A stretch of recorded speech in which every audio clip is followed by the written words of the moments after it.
இந்த பாட்டு வந்து நான் பாம்பேக்கு மெதுவாகத்தான் வந்து சாதனா சர்க்கம் வாய்ஸ் ரெக்கார்ட் பண்ண போயிருந்தேன். அப்போ ரஹ்மான் சார் நானும் இருந்தோம். And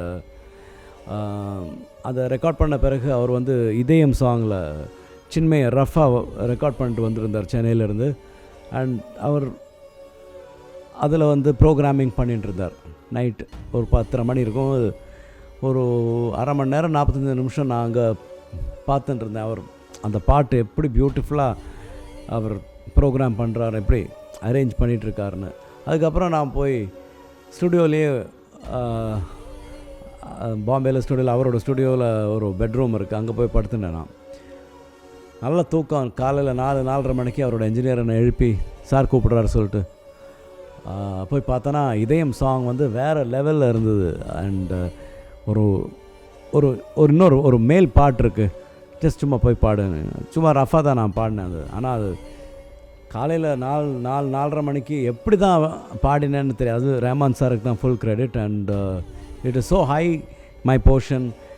I somehow sang that day. And அது பாடி முடிச்சுட்டு வெளில வந்தோடனே இந்த பாட்டே வந்து வேற ஒரு டிமென்ஷனுக்கு போயிருந்தது. Not because of my singing, but the way Rahman sir thought about that part.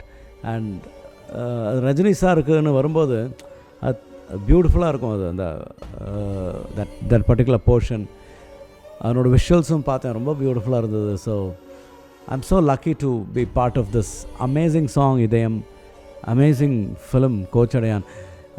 Rajini சாருக்கு வந்து நான் படைப்பாக்கு அப்புறம் இப்போ பாடுறேன். ரஜினி சாருக்கு படைப்பால் பாடினோன்னே அதுதான் என்னோடய வாழ்க்கையிலேயே ஒரு திருப்பு முனை. அண்ட் ஸோ ஆஃப்டர் தேட் இப்போ நான் திருப்பி பாடியிருக்கேன். ரொம்ப சந்தோஷமாக இருக்குது. I feel so happy to be part of this. நிறைய கொஸ்டின்ஸ், எல்லா கொஸ்டின்ஸுமே வந்து ரொம்ப நல்லா தான் இருந்தது. அப்புறம் of course usual questions like usual things like Idhayam song என்னோடய ஃபேவரெட்னெல்லாம் நிறைய பேர் சொன்னாங்க. But the real questions are Idhayam song ரெக்கார்டிங்கை பற்றி சொன்னாங்க, அது எப்படி இருந்தது. அப்புறம் வந்து which is the best Rajini sir Rahman sir காம்பினேஷனில் which is the best album, இந்த மாதிரி கொஸ்டின்ஸ். அப்புறம் தலைவரோட எந்த படம் உங்களுக்கு ரொம்ப பிடிக்கும், அந்த மாதிரி questions were very very interesting. Thank you.